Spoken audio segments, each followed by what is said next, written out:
Ya, selamat pagi. Di sini kita masuk tentang basis data lanjut. Nah, materi yang kita akan bahas yaitu, halo Mbak Rauna, Mbak Sherly, selamat datang.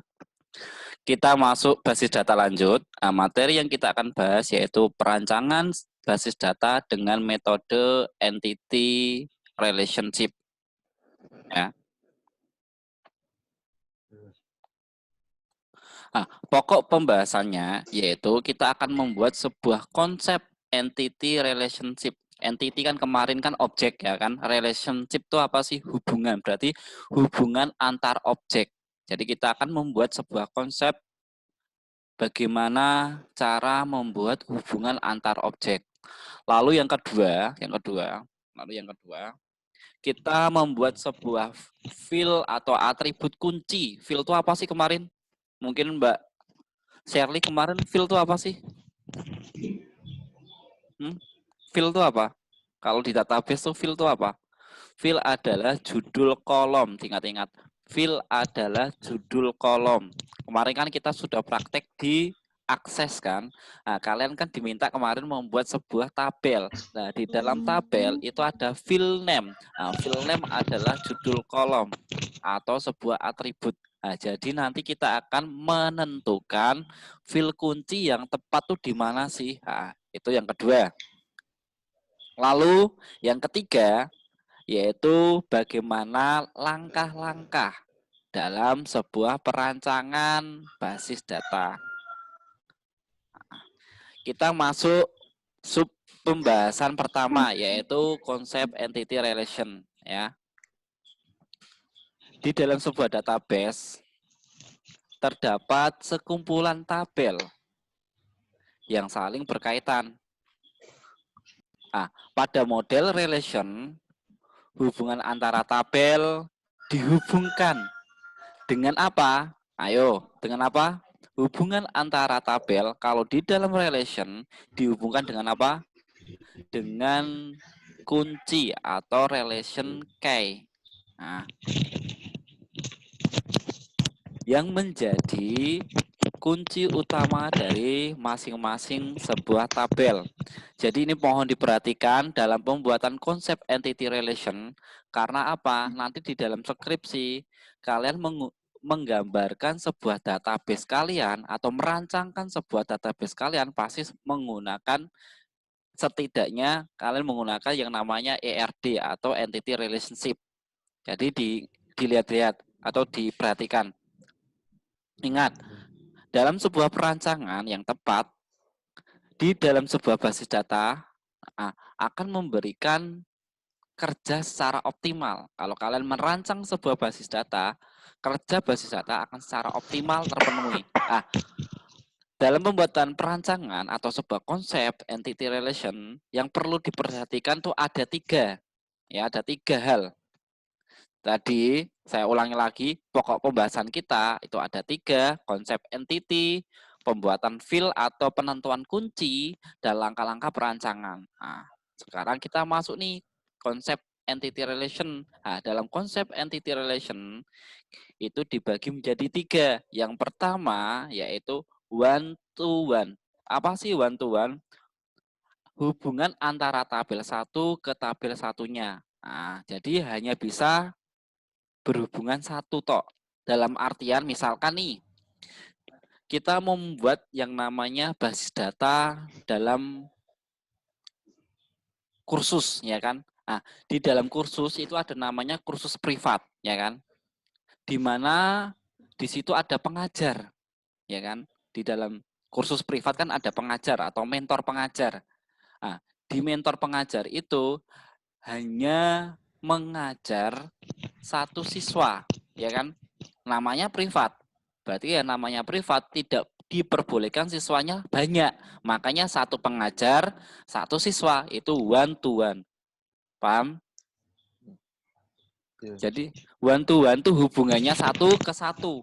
Jadi tidak diperbolehkan banyaknya orang. Jadi pengajarnya satu, siswanya satu. Karena apa? Studi kasusnya pada pembelajaran privat. Berarti kan harus satu ketemu satu. Nggak boleh satu ketemu orang banyak. Nggak boleh. Karena privat. kan gitu. Jadi satu siswa itu ditangani oleh satu mentor. Nah, itu disebut one to one atau nilai kardinalitas di situ disimbolkan 1:1. Nah, contohnya nih, lihat skemanya, bisa dilihat di layar monitor. Kelihatan nggak? Iya. Kelihatan kan? Nah, kelihatan. Kelihatan, Pak. Nah, oke. Di dalam layar monitor bisa dilihat tuh entity. Entity pengajaran, ya kan? Nah, di dalam entity pengajaran atau dosen mengajar siswa atau mentor mengajar siswa. Nah, mentor adalah entitas, mengajar itu relasi, karena kemarin relasi digambarkan menjadi belah ketupat. Nah, relasi itu bisa dikatakan juga kata kerja, jadi akan menghubungkan. Coba misalkan, saya kuliah online, mata kuliah basis data, berarti ini basis data. Berarti sini Pak Zainal, ya kan? Pak Zainal mengajar basis data, kan gitu. Atau ya saya belajar basis data, kan gitu.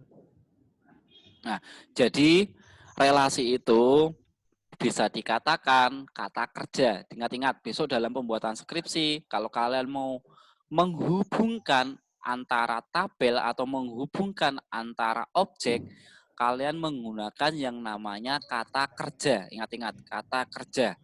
Nah, mengajar boleh, membeli boleh, ya kan?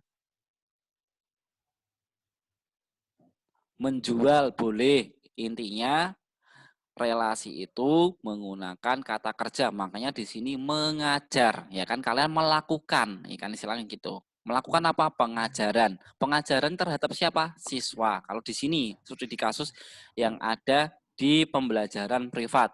Jadi saya ulangi lagi, nilai one to one adalah nilai 1:1.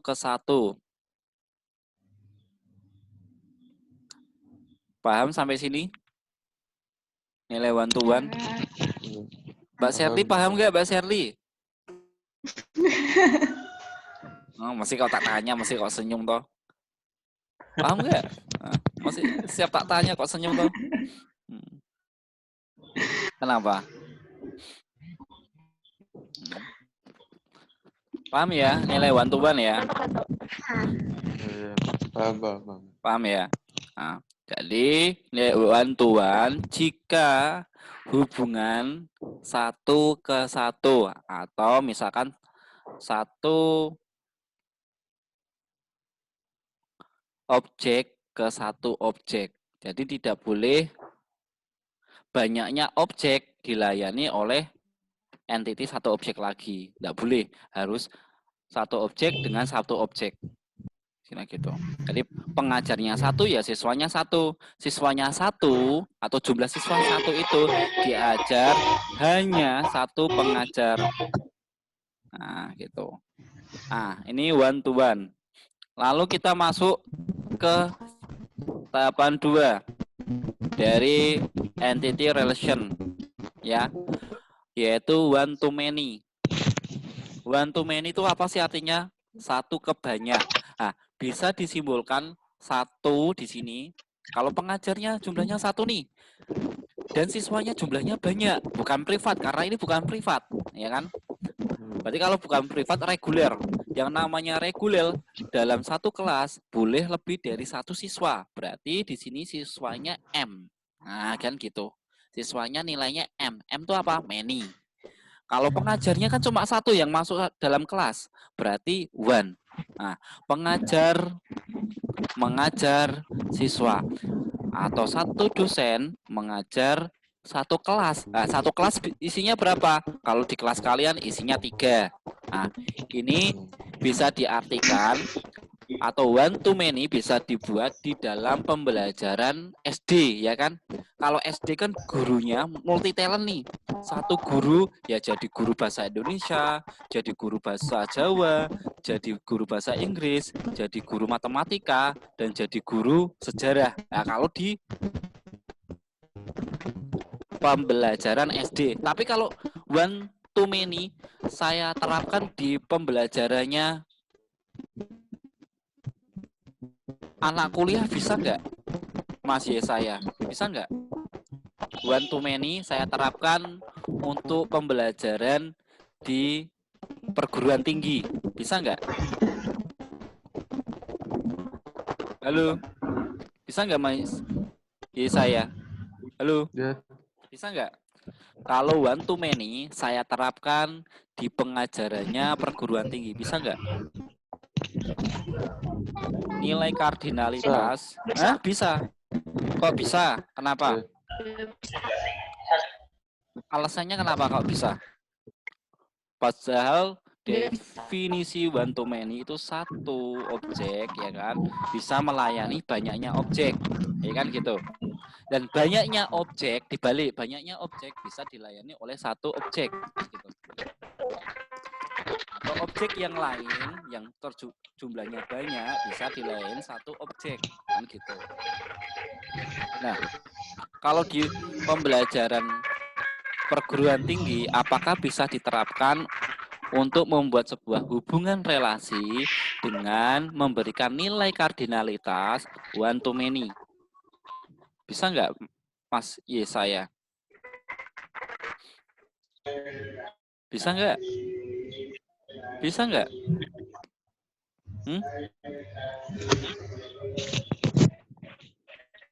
Ya. Ada, maksudnya ada 4 apa Mas Yesaya? Enggak, Pak. Maksudnya muridnya. Oh, muridnya ada 4. Nah, ini kok ada di sini ada 3. Yang tampil ada 3. 4, Pak. Oh iya, Mbak Dinda baru masuk nih. Ya.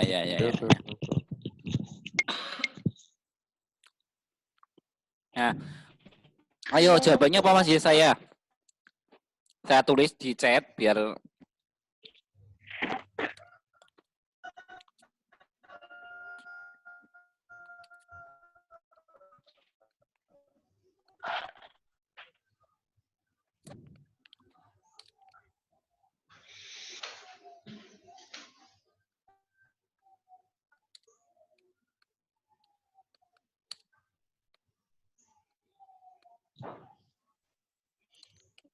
bisa tidak Mas Yesaya? Kalau bisa, silahkan kasih alasannya. Kalau nggak bisa, juga silahkan kasih alasannya. Kenapa sih? Kan gitu.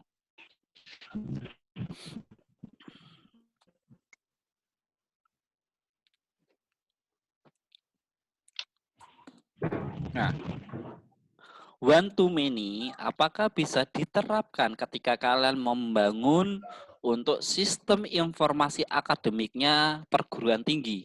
Nah, kan gitu. Kalau bisa, tolong sebutkan alasannya. Kalau tidak bisa, juga sebutkan alasannya, kan gitu. Silakan, Mas Yesaya. Jawabannya apa? Bisa nggak one to many diterapkan di pembelajarannya atau yang akan dibuat sistem basisnya sistem informasi akademik perguruan tinggi? Ya kan? Misalkan di situ ada tabel pengajar, mengajar siswa. Nah, ini nilai hubungannya kalau di perguruan tinggi dia one to many kah atau apakah? Nah, kalau one to many bisakah kan gitu? Kalau bisa, alasannya apa sih kan gitu? Kalau nggak bisa, alasannya apa sih? Apakah bisa diterapkan nilai one to many pada pembelajaran di perguruan tinggi? Bisa nggak? Nah, itu kan sudah kita kasih contoh kan, one to many. One to many itu bisa diterapkan misalkan contohnya di pembelajaran SD, di mana satu pengajar mengajar banyaknya siswa. Dan satu siswa hanya diajar oleh satu pengajar. Dalam artian, lihat, pengajar kan satu jumlahnya. Nah, dalam satu kelas, itu siswanya banyak nggak? Banyak. Ya kan? Ya kan? Iya. Tapi, ya kan? Siswa yang banyak ini diajar oleh satu pengajar. Dalam artian, dosennya atau gurunya di SD ini, dia ngajar semuanya mata pelajaran semua diajar oleh dia gitu loh. Enggak. Bahasa Indonesia, bahasa Inggris, matematika, itu diajar oleh satu pengajar. Makanya keluarlah nilai kardinalitas. Paham nggak, Mbak Sherly?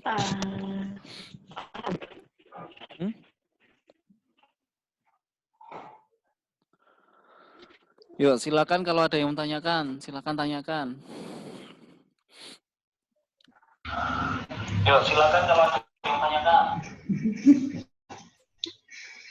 Oh, pada senyum-senyum. Enak online toh? Enak online atau offline kuliahnya? Hah? Offline. Enak offline. Offline. Lah kenapa? Kalau online kan nggak bisa keluar. Kalau kalian online gini kan enak, nggak keluar-keluar. Ya enggak lah. Biar nggak awal, nggak kena corona, ya kan? Lalu kita masuk ke entity relation yang ketiga, yaitu adalah many to many. Many to many. Nah, many to many ini memiliki hubungan banyak ke banyak. Nah, bisa disimbolkan M ke M, ya kan? Atau 1M atau M1. Nah, contohnya pembelajaran pada kelas universitas. Jadi tadi yang saya tanyakan, apakah one to many bisa diterapkan di pembelajaran kelas universitas? Jawabannya tidak, karena pembelajaran universitas bisa masuk ke nilai kardinalitas many to many. Nah, di mana satu pengajar mengajar banyak siswa, ya kan? Dan siswa diajar oleh banyaknya pengajar, ya kan? Kalau logikanya gini, kalian diajar atau kalian dapat mata kuliah, apakah dosennya berbeda? Kalian dapat beberapa mata kuliah, dosennya sama ataukah berbeda? Sama. Beda. Beda tuh ya. Nah, berarti kalian tuh bisa diajar oleh banyaknya dosen gitu loh. Kalau di SD kan enggak. Kalau dulu kalian di SD, gurunya jumlahnya berapa satu kelas? Satu toh? Satu. Iya kan? Ya. Setiap hari satu terus enggak ada. Heeh. Iya kan? Banyak. Ya, Pak. Masa banyak di SD yuk? Gurunya ganti-ganti? Satu, Pak. Nah, ya satu kan. Nah, kalau di kampus mesti beda-beda. Kayak tadi basis data itu saya, terus desain web itu ketemu sama Pak Febrian, misalkan gitu. Oh, akuntansi ketemu Bu Rini, ya kan? Lah, itu nilainya many to many. Nah, sendiri-sendiri. Itu bedanya di situ. Nah, dari sini nilai 3 kardinalitas tadi, apakah ada yang tanyakan dulu? Silakan kalau mau tanyakan. Ayo. Dari 3 nilai kardinalitas, one to many to many, apakah ada yang ditanyakan?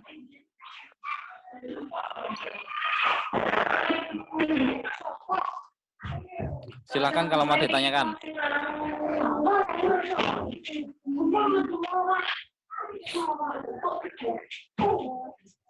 Yuk, silakan kalau ditanyakan.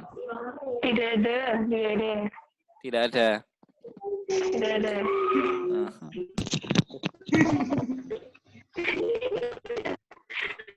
Mbak Dinda lagi di mana itu, Mbak Dinda? Mbak Dinda lagi ngomong toh? Dia malu-malu, Pak. Ya, ada ditanyakan dulu dari konsep entity relationship yang memiliki 3 nilai kardinalitas. Ada yang tanyakan nggak? Konsep entity relationship kan 3 ada 3, yaitu membuat nilai kardinalitas. Nah, yang pertama one to one, yang kedua one to many, yang ketiga many to many. Ada yang tanyakan? Ada nggak? Ada yang tanyakan nggak? Jangan sampai nanti skripsi bilang, Pak belum diajarin Pak, padahal sudah diajarin, ya kan?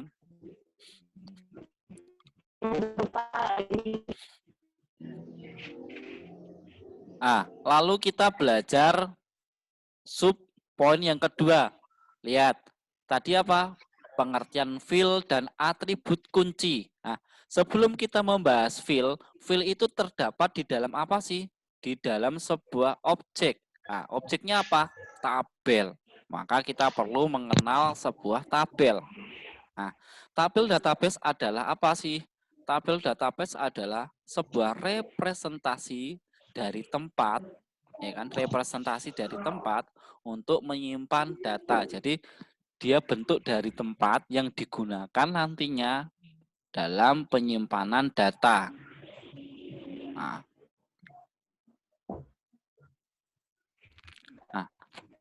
terus di dalam tabel itu dibagi menjadi dua. Tabel itu dibagi menjadi dua. Ingat-ingat. Tabel itu dibagi menjadi dua. Yang pertama tabel utama dan yang kedua tabel non utama. Nah, tabel utama ini bisa dikatakan dengan tabel master atau tabel induk. Nah, tabel non utama bisa dikatakan tabel anak atau tabel pendukung. Jadi misalkan kalau tabel non utama atau tabel pendukung ini hilang atau terhapus, maka fungsi tetap akan berjalan. Nah, tapi jika tabel utamanya hilang dan masih ada tabel non utama, fungsi dari sebuah database akan hilang karena tabel utama hilang. Kalian tidak akan mendapatkan sebuah informasi. Gitu ya. Jadi paham ya? Jadi ada dua model tabel. Yang pertama tabel utama dan tabel non utama. Tabel utama bisa dikatakan tabel induk atau tabel master. Kalau yang kedua tabel non utama bisa dikatakan tabel anak, bisa dikatakan juga tabel pendukung. Nah. Jadi kesimpulannya tabel utama ini, rekod atau isian data ini diperlukan oleh tabel-tabel yang lain. Makanya ketika tabel utama ini kamu hapus, walaupun ada tabel pendukung, kamu ketika melakukan pemrosesan tidak akan menghasilkan sebuah output atau sebuah informasi dari proses data yang kalian buat. Nah, kalau tabel non utama, saya ingatkan lagi, tabel yang isinya mengambil dan mengacu pada tabel utama. Jadi tabel anak ini istilahnya kayak kamu. Kamu jadi anaknya orang tuamu, kamu selalu tergantung sama orang tuamu enggak? Iya, tergantung. Tergantung pada apa? Minta uang jajan. Istilahnya kan gitu. Untuk apa? Untuk makan kamu, kan gitu. Nah, kalau orang tuamu enggak ada, kamu bisa berdiri enggak? Misalkan kalau kamu belum kerja, bingung kan? Nah, intinya seperti itu. Jadi ada tabel utama dan tabel anak. Paham ya? Ya, tabel utama ini yang akan nanti kita beri primary key. Paham? Sampai sini ada yang tanyakan? Jadi ada dua jenis tabel. Ada dua jenis tabel. Tabel utama dan tabel non utama. Atau tabel master atau tabel pendukung. Yuk, ada yang tanyakan belum? Silakan kalau ada yang mau ditanyakan. Silakan, ada yang tanyakan? Kok pada diem? Dengar nggak? Suara saya dengar nggak? Dengar kan? Ada yang tanyakan nggak?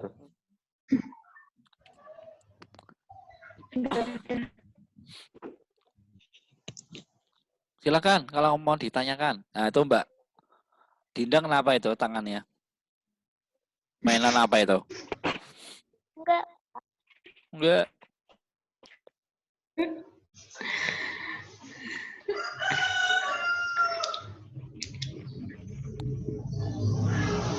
Yuk silakan. Ada yang tanyakan nggak sampai sini?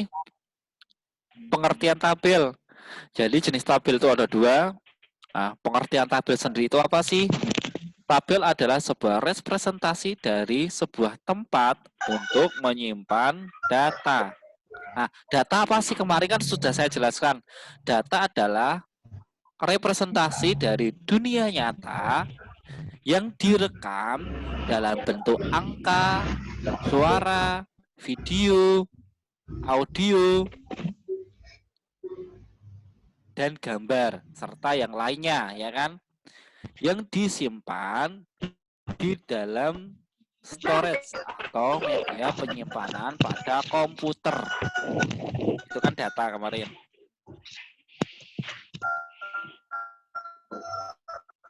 Jadi intinya nanti tabel ini akan digunakan untuk tempat atau wadahnya menyimpan bentuk data simbol, menyimpan bentuk data gambar, menyimpan data video, menyimpan data audio, itu ada di dalam tabel. Seperti yang kalian praktekkan ketika kalian membuat akses. Misalkan saya membuat data siswa, berarti di situ akan menyimpan data nama, data tanggal lahir, data tempat, data jenis kelamin, dan lain sebagainya.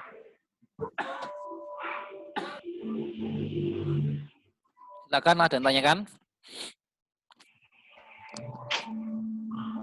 Ada yang tanyakan nggak? Dengar suara saya nggak sih? Dengar nggak? Dengar. Ada yang tanyakan nggak? Nggak ada ya? Oke. Kita lanjut ke berikutnya. Nah, kita lanjut pemberian kunci atau pemberian primary key pada field yang terdapat. Field itu apa sih? Tadi sudah saya jelaskan. Field adalah judul kolom. Ingat-ingat. Field adalah judul kolom dalam tabel. Gimana sih kita menentukan field dalam tabel yang akan diberikan primary key? Nah, atau field mana yang tepat sih dalam pemberian primary key di dalam suatu tabel, kan gitu. Nah, di dalam tabel itu ada terdapat, atau saya ulangi lagi, di dalam tabel itu terdapat beberapa field. Nah, di sini bisa dilihat di layar ada field nomor, ya kan? Field angka, field nama, field alamat, dan field status. Nah, di dalam tabel ini, ya kan, jika kalian diminta untuk menentukan field mana sih yang tepat dijadikan kunci, itu field apa? Coba ada yang bisa jawab? Field yang mana yang akan kalian jadikan primary key atau jadikan kunci? Coba ada yang bisa jawab nggak? Field nama. Nama mau dijadikan primary key. Nah, kalau nama mau dijadikan primary key, salah. Kunci itu diberikan kepada field ketika beberapa syarat terpenuhi. Nah, syaratnya apa? Field itu diberikan,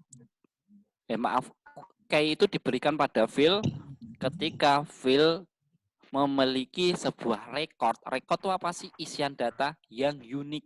Nah, dari tabel yang terlihat di layar monitor Anda, kira-kira field yang unik itu di mana sih? Unik itu apa sih? Berbeda. Field yang berbeda di mana sih? Yang tidak akan kembar. Intinya yang tidak ada kembar itu ada di field mana sih? Nama bisa kembar nggak? Nama bisa kembar nggak? Hah? Enggak. Nama Nggak. bisa nggak bisa kembar? Bisa. Nama Bisa, ya bisa, ya kan? Bisa. Nah, alamat bisa kembar nggak? Bisa. Nah, bisa. Status bisa kembar nggak? Bisa kan, itu lihat statusnya Bisa. MM kembar, ya kan? Kalau nomor induk bisa kembar nggak? Enggak. Nah, Tidak. iya, berarti Tidak. primary key-nya itu di nomor induk, di nomor Nah, itu loh. Jadi kalau memilih primary key itu harus yang berbeda. tidak boleh mengandung rekor yang sama. Misalkan di situ ada nama Robi Rahmat, Agus Haryanto, Diki Laki. Nah, kalau di bawahnya kan ada anak laki namanya Agus Haryanto, nggak boleh dijadikan primary key. Gitu loh. Ya. Ya. Ini di sini waktu saya kurang 10 menit. Ini udah keluar nih pemberitahuan. Nah, udah paham ya? Jadi primary key akan diberikan pada file yang mengandung rekor unik. Nah, rekor yang unik itu mana? Nomor. Ya kan? 43, 123, 1. Itu unik, tidak sama atau berbeda dengan yang lainnya. Paham ya? Terus kita menuju ke 2. Nah, kunci primer. Ya kan tadi kunci utama, ya kan? Sekarang kita kunci primer, ini bahasa Indonesianya. Nah, ini kunci kedua ini masuk nanti akan digunakan tuh apa? Kandidat key. Ini kan. Nah, kita masuk ke kandidat key atau kunci kedua. Nah, kalau tadi primary key yang akan dijadikan untuk kunci pertama, sekarang kita membuat kandidat key. Kandidat tuh intinya apa sih kandidat?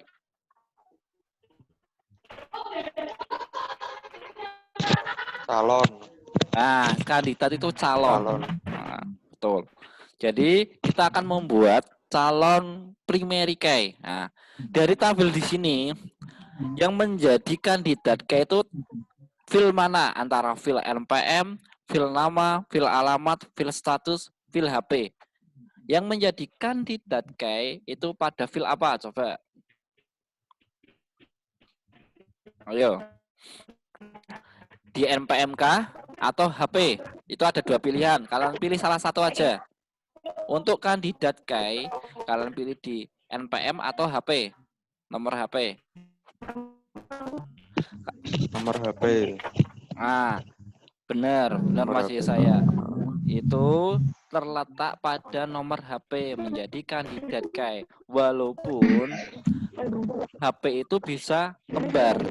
Dalam artian misalkan kalau kita mendata anak sekolah nih, ternyata anak tersebut kembar, diminta untuk mencantumkan nomor telepon orang tua, ya kan? Nah, karena dia anak kembar, berarti orang tuanya kan satu, berarti nomor handphonenya juga satu, bisa kembar. Nah, tapi kemungkinan kecil kan gitu, makanya dibuatlah kandidat key. Walaupun kemungkinan kemiripannya pun kecil gitu loh, kemiripannya kecil. Nah, tapi kalau primary key betul-betul tidak boleh ada yang sama. Contohnya tadi, walaupun dia anak kembar, ya kan, anak kembar, walaupun dia anak kembar, dia pasti punya nomor induk atau NPM masing-masing. Logikanya sama kayak punya KTP. Walaupun dia kembar, ya kan kembar 2, kembar 3, kembar 4, apakah KTP-nya nomornya 1? Tidak kan? Pasti sejumlah yang kembar. Dia anak kembar berapa sih? Oh, kembar 4. Ya berarti KTP-nya 4 kan gitu. Dengan nomor yang berbeda-beda kan gitu. Paham ya? Paham? Paham. Paham ya?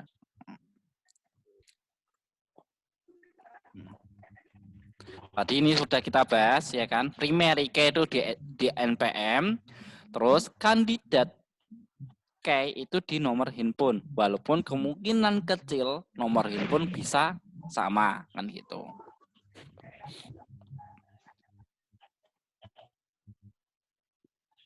Paham ya? Jadi kita harus tahu dulu primary key itu seperti apa sih, kandidat key seperti apa sih. Dari primary key itu betul-betul unik, tidak boleh ada yang sama. Nah, gitu. Jadi yang diutamakan adalah nanti primary key, bukan kandidat key. Kandidat key adalah calon nanti. Misalkan calon, misalkan kalau tidak ada NPM, di situ adanya NPM ini tak buang, adanya nama, alamat, status HP. Berarti yang bisa dijadikan kandidat key adalah HP. Gitu. Bukan nama. Kalau nama masih banyak terlalu kemiripannya ada, ya kan, atau kesamaannya banyak kan gitu. Tapi kalau nomor HP jarang. Ya paham ya. Nah, nih kandidat key atau bisa dinamakan dengan alternate key. Jadi kandidat key memiliki nama lain juga alternate key atau menjadi alternatifnya, ya kan? Jika primary key di dalam tabel utama tidak ada, nah, kalian bisa menggunakan kandidat key atau alternate key. Gitu. Misalkan NPM itu hilang, kalian bisa pakai HP itu, nomor HP itu bisa dijadikan kunci kandidat istilahnya, atau alternatif kandidatnya lah, alternatif kayaknya atau alternatif kuncinya yang digunakan untuk menghubungkan atau merelasikan dari objek satu ke objek yang lain, atau dari tabel satu ke tabel yang lain, biar apa? Berhubungan, saling memberikan atau mengambil sebuah informasi. Nah, sampai sini ada yang tanyakan dulu? Nah, ada yang tanyakan? Kalau tidak ada, kita masuk ke kunci forek. Nah, kunci forek ini biasanya terdapat pada tabel pembantu. Kalau kunci utama atau primary key itu pasti ada di tabel utama atau tabel induk. Bedanya gitu aja. Jadi bedanya forek key dan primary key. Kalau primary key terletak pada tabel induk atau tabel master, tapi kalau forek key terletak pada tabel anak atau tabel pendukung. Coba Mbak Rimuna, saya tanya, forek key itu apa sih?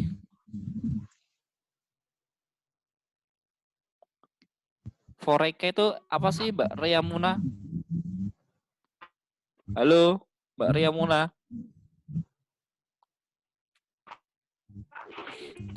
Hah? Halo, kok malah ditutupi sekarang wajahnya?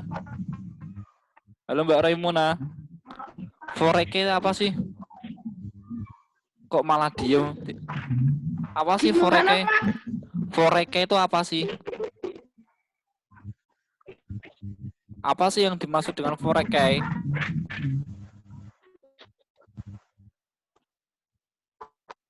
Di situ udah ada loh di layar loh, bisa dibaca loh. Kok diem?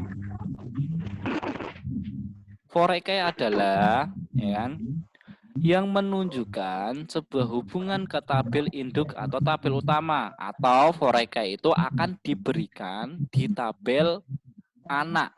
Jadi forek key khusus untuk tabel anak yang nantinya dia digunakan untuk menghubungkan ke tabel utama atau tabel induk biar terjadi relasi. Ya itu Mbak Seri malah tertawa tuh, senyum tuh.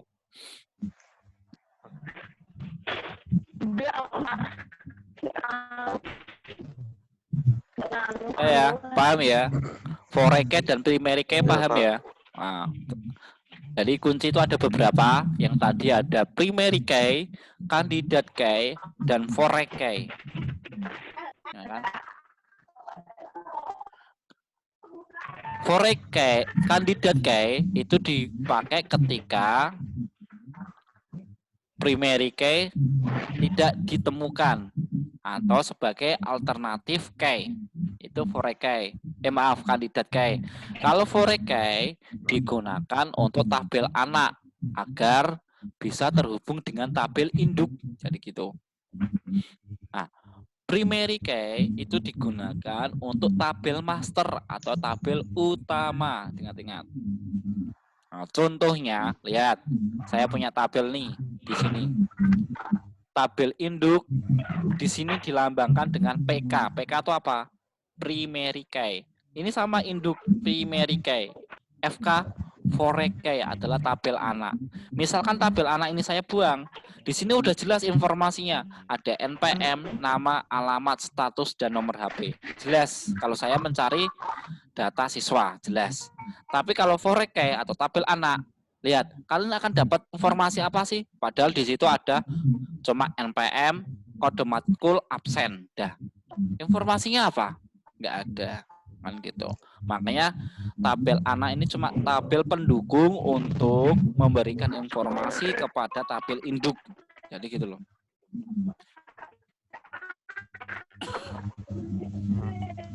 Nah, sampai sini ada tanyakan dulu.